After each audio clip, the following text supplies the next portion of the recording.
Om Swastiastu, salam nama budaya, salam kesejahteraan bagi kita semua. Pada kesempatan kali ini, kami dari kelompok 2 akan membahas materi mengenai konsep penentuan harga barang bukti. Baik, sebelum masuk ke materi, izinkan saya untuk memperkenalkan anggota kelompok 2. Yang pertama ada Niputu Intan Febriani dengan absen 8. Yang kedua ada Katrina Natalia Dinda Widya Putri dengan absen 9. Yang ketiga ada Michelle Putri Baswara dengan absen 10. Dan yang keempat ada Tristia dengan absen 11. Dan yang kelima ada Gusti Ayu Agung Wulan dengan absen 12. Selanjutnya ada Siti Zaneta dengan absen 13. Dan yang terakhir ada Anak Agung Merah dengan absen 14. Adapun materi dari kelompok 2, yang pertama ada struktur biaya menurun, dan yang kedua ada peraturan pemerintah yang relevan. Alasan pembebanan tarif pada barang publik. Nah, ada 3 alasan mengapa pembebanan tarif pada barang publik diterapkan. Yang pertama, adanya barang privat dan barang publik. Dalam hal ini, terdapat 3 jenis barang yang menjadi kebutuhan masyarakat. Yang pertama, barang privat, yakni barang-barang kebutuhan masyarakat yang manfaat barang atau jasa tersebut hanya dinikmati oleh yang membelinya, sedangkan yang tidak membelinya tidak dapat menikmati barang atau jasa tersebut. Seperti contoh, makanan, listrik, dan telepon. Yang kedua, barang publik. Nah, barang publik adalah barang kebutuhan masyarakat yang manfaatnya dinikmati oleh seluruh masyarakat bersama-sama. Seperti contoh, jasa polisi dan pertahanan nasional. Yang terakhir, ada barang campuran, yaitu barang yang memiliki sifat dari barang privat dan barang publik. Hal ini dikarenakan barang atau jasa yang dikonsumsi secara individual, sering masyarakat secara umum juga membutuhkan barang atau jasa tersebut. Nah, kita ambil contoh seperti pendidikan, layanan kesehatan, air bersih, dan masih banyak lagi contoh-contoh lainnya. Nah, barang-barang ini sering disebut dengan merit good karena semua orang membutuhkannya, akan tetapi tidak semua orang bisa mendapatkan barang dan jasa tersebut. Nah, untuk memenuhi kebutuhan barang tersebut, pemerintah dapat menyediakannya secara langsung dengan jalan memberikan subsidi atau mengontrakkan ke pihak swasta. Namun, pada kenyataannya, terjadi kesulitan dalam membedakan barang publik dengan barang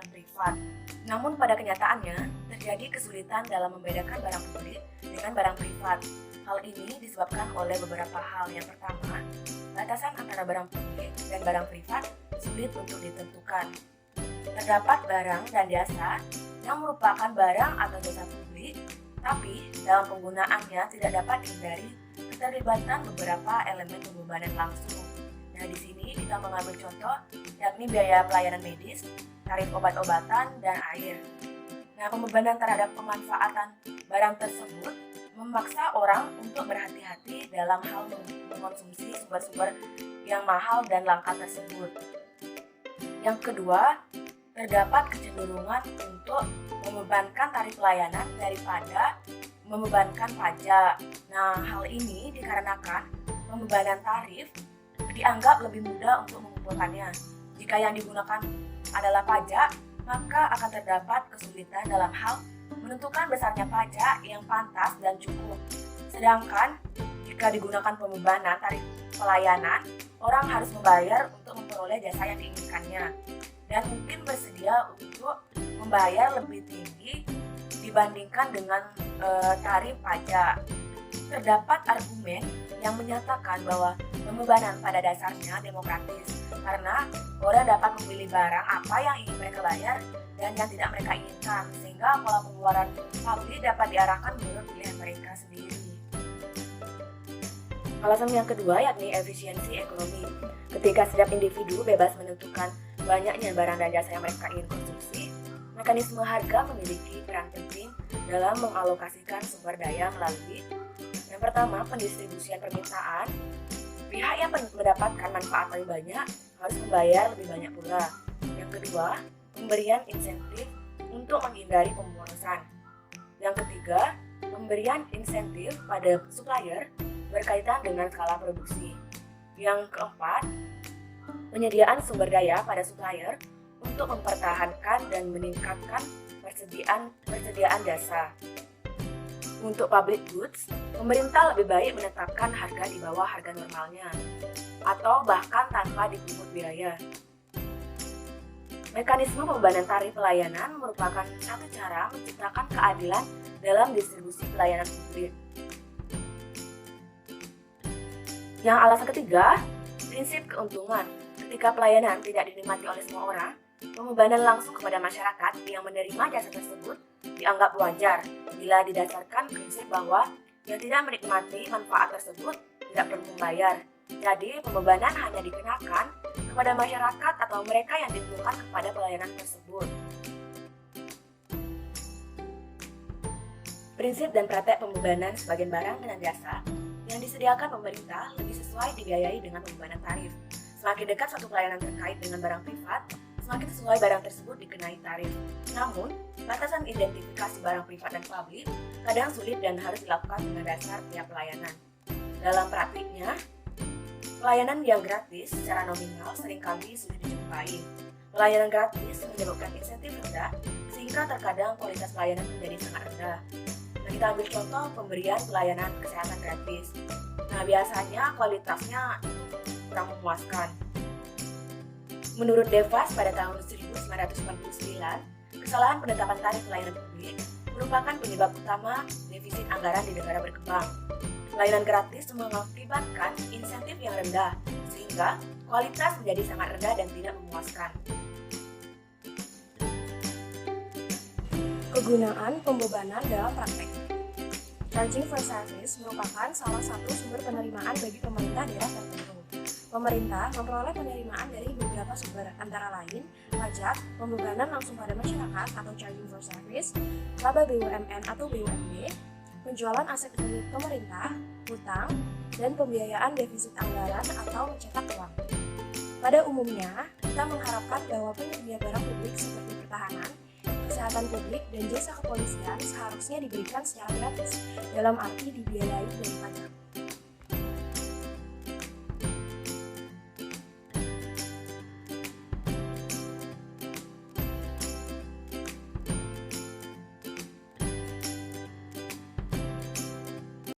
Penentuan harga barang publik.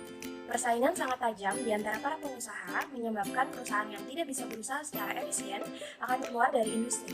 Akibatnya, hanya akan ada satu perusahaan saja yang akhirnya tetap dapat bertahan.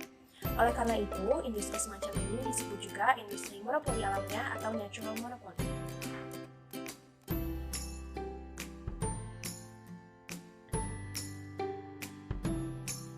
Kasus biaya menurun ini terjadi karena satu perusahaan besar mampu menyediakan suatu barang kepada seluruh masyarakat dengan biaya yang lebih murah.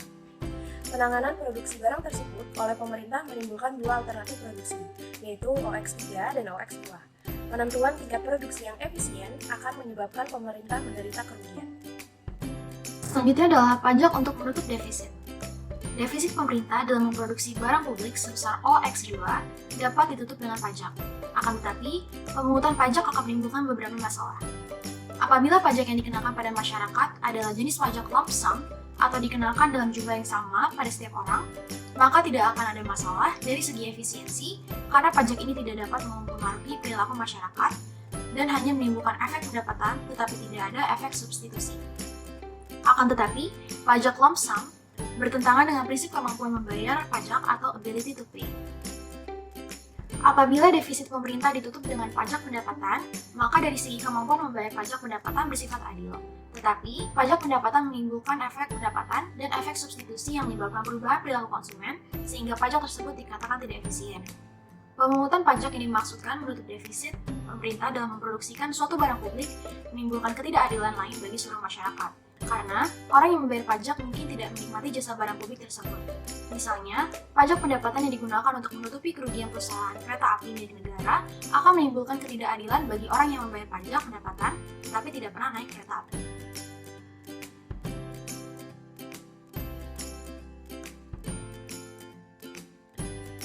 Selanjutnya adalah pungutan untuk menutupi defisit. Pungutan untuk menutupi defisit adalah defisit perusahaan-perusahaan negara ditutup dengan pungutan bagi orang yang menikmati jasa perusahaan-perusahaan negara tersebut.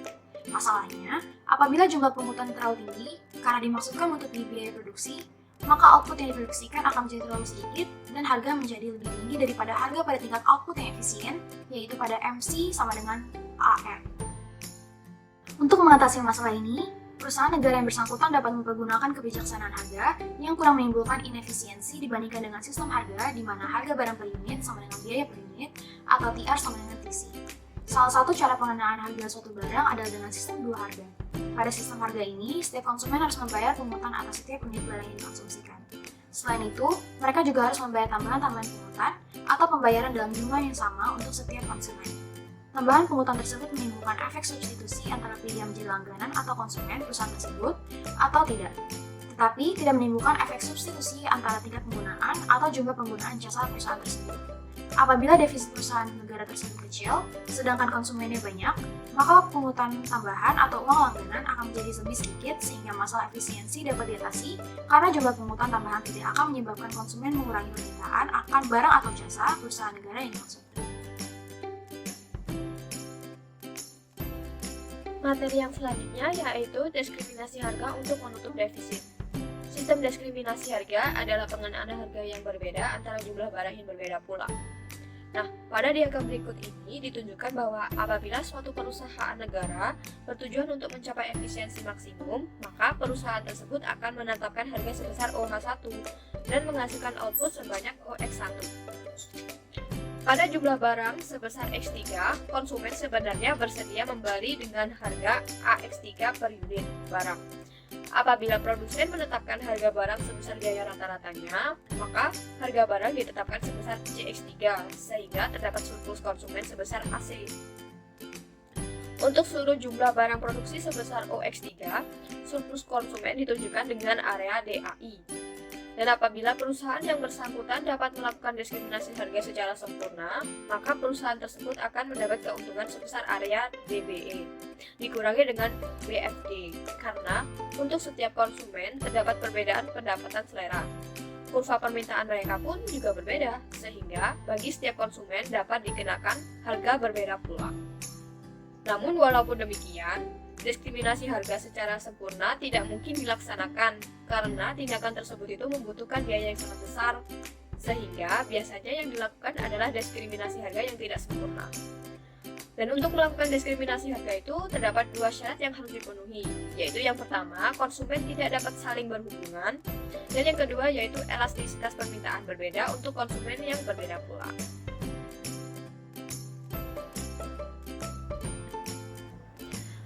Bagi suatu perusahaan negara, penentuan tingkat harga untuk barang-barang yang disebut dengan public utilities tidak bisa lepas dari peranan negara secara keseluruhan, yaitu untuk meningkatkan kesejahteraan masyarakat secara optimal.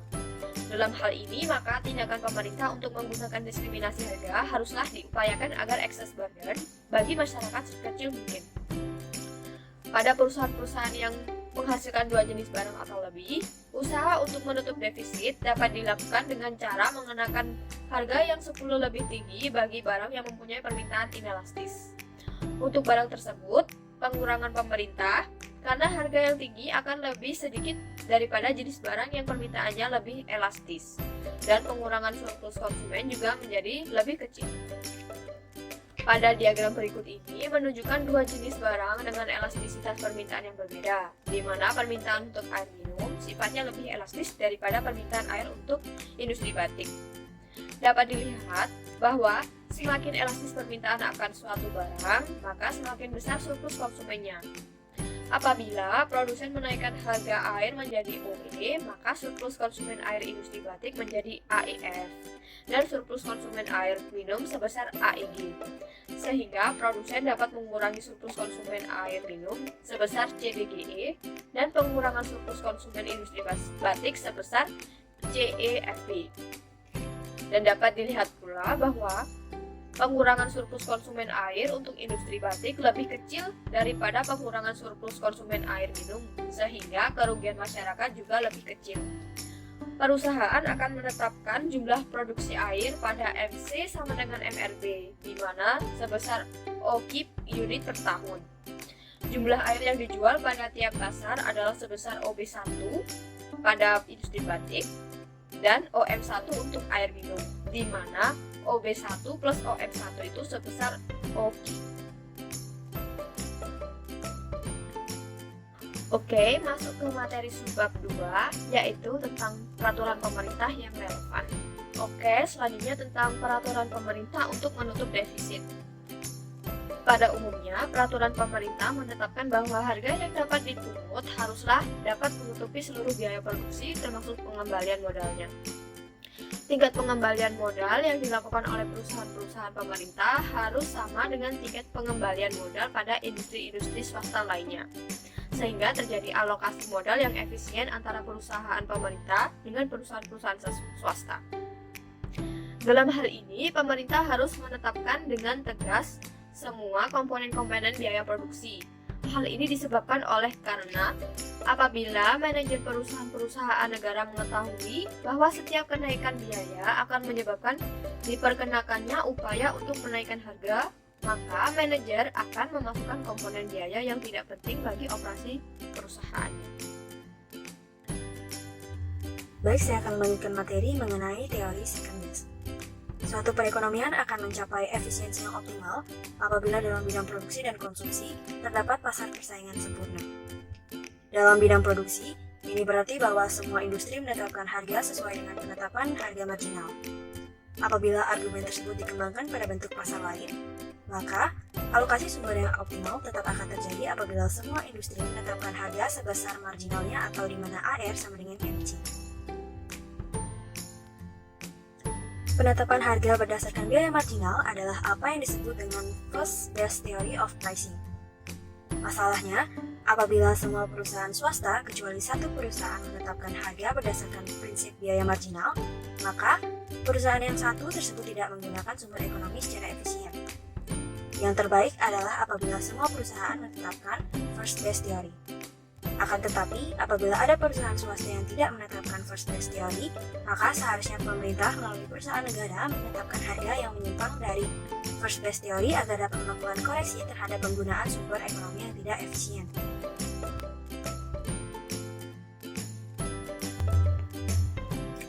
Penyimpangan harga untuk melakukan koreksi terhadap penggunaan sumber ekonomi yang tidak optimal ini disebut dengan teori second best. Jadi, apabila industri-industri lain tidak efisien, maka penetapan harga dengan teori second best merupakan cara yang harus dilakukan, di mana pemerintah menetapkan harga pada perusahaan-perusahaan atau sektor-sektor yang dapat diawasi dengan adanya distorsi dalam industri atau sektor lainnya untuk memperbaiki alokasi sumber ekonomi yang dapat digunakan secara tidak efisien. Gambar berikut menunjukkan kurva permintaan barang X dan barang Y. Diasumsikan struktur produksi kedua barang tersebut bersifat biaya konstan, dan diasumsikan bahwa barang X diproduksikan oleh perusahaan negara dan barang Y diproduksikan oleh perusahaan swasta, di mana pada barang swasta terdapat distorsi karena harga yang ditetapkan tidak berdasarkan harga marginal tetapi pada harga di bawah biaya marginal. Apabila industri X mengikuti harga marginal, maka harga yang ditetapkan sebesar OH1 dan output sebesar OX2. Apabila industri Y menetapkan harga barang di bawah biaya marginal, misalnya pada OP2, maka jumlah produksi Y ditetapkan sebesar OY1. Kita lihat bahwa harga barang Y yang diminta menjadi terlalu besar dan produksi barang yang juga menjadi terlalu besar, sehingga terdapat penggunaan sumber ekonomi yang terlalu banyak untuk produksi barang Y. Dengan menetapkan barang X pada harga sebesar biaya marginal, maka perusahaan negara tidak dapat memperbaiki alokasi penggunaan sumber ekonomi. Pemerintah dapat meningkatkan kemakmuran seluruh masyarakat melalui kebijakan harga perusahaan negara, yaitu dengan menurunkan harga barang X yang diproduksi oleh perusahaan negara menjadi OH2, sehingga terjadi realokasi sumber-sumber ekonomi di antara kedua industri tersebut. Misalnya, barang X merupakan substitusi bagi barang Y. Penurunan harga barang X akan menyebabkan jumlah barang X yang diminta akan meningkat menjadi OX1. Dan karena barang Y merupakan barang substitusi bagi barang X, maka kurva permintaan barang Y yang diminta berkurang menjadi OY2. Kenaikan produksi barang X sebesar X2X1 menimbulkan tambahan biaya produksi sebesar X1 EFX2, sedangkan kenaikan kemakmuran konsumen sebesar X2 EGX1. Jadi, bertambahnya produksi barang X menyebabkan penurunan kemakmuran konsumen barang X sebesar segitiga EFG, yaitu X2 EFG sampai X2 EGX1. Pada industri Y, Penurunan penggunaan sumber-sumber ekonomi karena berkurangnya jumlah barang yang diminta mengakibatkan adanya penghematan biaya sebesar Y2, Y1, DC, di mana nilai barang Y yang berkurang dipandang dari segi konsumen. Sehingga secara keseluruhan terjadi penghematan sumber ekonomi sebesar area ABCD. Karena adanya penghematan penggunaan sumber ekonomi sebesar ABCD sebagai akibat penurunan permintaan barang Y dalam jumlah yang lebih besar daripada penurunan kemakmuran sebagai akibat kenaikan jumlah barang X yang diminta, maka secara keseluruhan kemakmuran masyarakat meningkat. Teori second best menyatakan bahwa apabila dalam suatu perekonomian terdapat banyak industri yang tidak efisien, yaitu tidak menentukan harga sesuai dengan biaya marginal, maka pemerintah harus memaksimumkan kemakmuran masyarakat dengan penetapan harga pada perusahaan-perusahaan negara. Kesimpulannya, apabila pada suatu industri yang tidak dapat dikontrol oleh pemerintah di mana harga ditetapkan lebih kecil daripada biaya marginal, maka pemerintah harus menetapkan harga pada perusahaan negara yang menghasilkan barang substitusi sedemikian rupa sehingga harga lebih kecil daripada biaya marginal. Akan tetapi, dalam menetapkan harga, perusahaan negara yang bersangkutan harus berhati-hati, karena tidak selalu harga yang ditetapkan di bawah biaya marginal akan memaksimumkan kemakmuran masyarakat. Apabila harga yang ditetapkan terlalu jauh di bawah biaya marginal, maka kemakmuran masyarakat tidak saja berubah atau tetap, tetapi bahkan dapat mengalami penurunan. Sehingga untuk menetapkan harga pada perusahaan negara, kita harus mengetahui besaran relatif pada kedua industri yang bersangkutan. Dalam menentukan kapasitas produksi, keputusan investasi yang diambil oleh swasta lebih menekankan pada efisiensi, sedangkan pemerintah menekankan pada efisiensi sosial. Kesulitan dalam menentukan kapasitas perusahaan meliputi yang pertama, kapasitas produksi tidak sepenuhnya variabel, akan tetapi kebaikannya seperti tangga, di mana biaya marginal jangka pendek datar sampai output X 0. Setelah tercapai output, bisa ditingkatkan dengan biaya marginal lebih tinggi dan tingkat output menjadi X0, X1. Kemudian, biaya marginalnya kembali menjadi lebih tinggi. Yang kedua yaitu kapasitas produksi hanya bisa ditingkatkan dengan kenaikan biaya marginal jangka pendek atau penurunan biaya marginal. Yang ketiga, penggunaan kapasitas tidak merata dalam suatu periode di mana pada satu saat terjadi kenaikan kapasitas, sedangkan pada suatu saat terjadi penurunan kapasitas karena permintaan menurun. Ini dapat dilihat pada perusahaan listrik. Pada malam hari, permintaan listrik meningkat besar sekali sehingga kapasitas produksi listrik juga sangat meningkat, dan begitu juga sebaliknya. Masalah utamanya yaitu adanya perbedaan antara input variabel dengan input tetap. Suatu perusahaan berproduksi dengan menggunakan berbagai input variabel yang jumlahnya bergantung dari tingkat produksi, sedangkan input tetapnya tidak berubah. Pada gambar menunjukkan bahwa tambahan output X dapat dihasilkan dengan biaya input variabel sebesar OB, sehingga OB merupakan biaya marginal sampai mencapai kapasitas penuh pada output OX0. Pada gambar kedua, menunjukkan adanya 3 tingkat kapasitas penuh yaitu pada OX0, OX1, dan OX2. Kapasitas OX0 dapat diubah dengan biaya konstan sebesar C per unit kapasitas sehingga kurva B plus C merupakan biaya marginal jangka panjang, yaitu kurva biaya marginal dalam memproduksi setiap unit output variabel dan input tetap dapat ditambah terus-menerus. Kapasitas optimum sebesar OX1 unit barang terjadi pada LRMC sama dengan B. Peak load pricing. Seringkali suatu perusahaan menghadapi tipe permintaan yang berbeda pada 2 waktu yang berbeda. Sehingga dalam hal ini, perusahaan seharusnya menetapkan 2 harga yang berbeda untuk kedua jenis permintaan tersebut. Misalkan suatu perusahaan listrik menghadapi permintaan listrik yang berbeda pada siang hari dan pada malam hari. Katakan pada siang hari disebut periode off peak dan pada waktu malam hari disebut periode peak. Dalam kasus ini, periode off peak berlangsung selama 12 jam dan periode peak 12 jam yang kita definisikan WS sebagai proporsi waktu siang dan WM sebagai proporsi waktu malam. Sehingga WS dan WM sama dengan 12/24 ditambah 12/24 sama dengan 1. Diasumsikan bahwa permintaan akan listrik setiap periode tidak bergantung pada harga listrik di periode yang lain. Bisa dilihat pada gambar, kurva DM menunjukkan permintaan akan listrik pada waktu malam hari, sedangkan kurva DS menunjukkan listrik pada waktu siang hari. Pada malam hari, permintaan listrik menyebabkan penggunaan kapasitas mesin sepenuhnya, sehingga harga yang harus dibayar oleh konsumen yang menggunakan listrik pada malam hari sebesar Fx1 per unit output. Pada siang hari, permintaan listrik lebih sedikit daripada penggunaan waktu malam hari, sehingga tidak seluruh kapasitas mesin digunakan sepenuhnya. Pada harga sebesar OB rupiah, permintaan akan listrik di siang hari hanya sebesar OX2 unit output untuk setiap periode. Untuk menentukan kapasitas optimum pada kadar permintaan yang berbeda dengan waktu sehari, kita harus menyamakan keuntungan marginal dan biaya marginal. Total keuntungan konsumen dari kapasitas mesin sebesar OX1 unit per hari adalah WM UCFX1 plus WS ODX2. Keuntungan marginal dari usaha untuk meningkatkan kapasitas mesin akan dirasakan oleh pemakai listrik pada malam hari, sedangkan pemakai listrik pada siang hari tidak merasakan manfaat peningkatan kapasitas mesin, karena mereka tidak menggunakan listrik sampai batas kapasitas penuh. Karena itu, keuntungan marginal sebesar WMFX1 sama dengan OH1 WM. Biaya total penyediaan listrik sebanyak WMX1 dan WSX2 sebesar HX1 dan biaya variabel input sebesar WMB1 dan WSBX2. Tambahan biaya variabel untuk menaikkan kapasitas mesin hanya bagi penggunaan listrik di malam hari, yaitu sebesar MC sama dengan WM B plus H. Pada tingkat kapasitas optimum, H1 sama dengan B plus H per WM.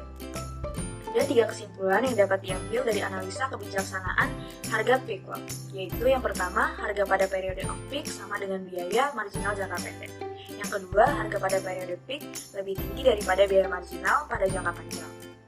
Dan yang terakhir, pada kapasitas optimum, penerimaan total sama dengan biaya total, sehingga para konsumen pada periode peak menanggung seluruh biaya kapasitas. Selanjutnya adalah penentuan harga barang-barang publik. Terdapat beberapa jenis barang publik yang penetapan harganya dapat dilakukan dengan mekanisme pasar arena, prinsip pengecualian atau exclusion principle. Dapat dilaksanakan tetapi tidak praktis untuk dilaksanakan di dalam praktek. Misalnya saja pada kasus jalan yang sebetulnya untuk setiap penggunanya dapat dikenakan pajak. Akan tetapi dengan alasan tidak praktis, hal tersebut tidak dilaksanakan karena dengan adanya pajak jalan akan dapat menyebabkan arus lalu lintas menjadi berkurang. Penggunaan jalan raya yang kurang dari optimum dikatakan tidak bersaing atau non-rival karena tambahan penggunaan jalan oleh seorang pemakai jalan tidak akan memperlambat arus lalu lintas atau tidak akan mempengaruhi pemakai jalan lainnya. Dalam hal penggunaan jalan yang belum mencapai tingkat penggunaan optimum, sebaiknya pemerintah mengenakan pungutan baik secara langsung ataupun secara tidak langsung. Secara langsung adalah dengan mengenakan pajak jalan, khususnya pada jalan tol, atau secara tidak langsung dengan mengenakan pajak terhadap barang lain yang berhubungan dengan pemakaian jalan. Misalnya adalah bensin. Dari segi kepraktisan, akan lebih mudah bagi pemerintah untuk mengenakan tambahan atas bensin karena penggunaan bensin itu berhubungan langsung dengan penggunaan jalan.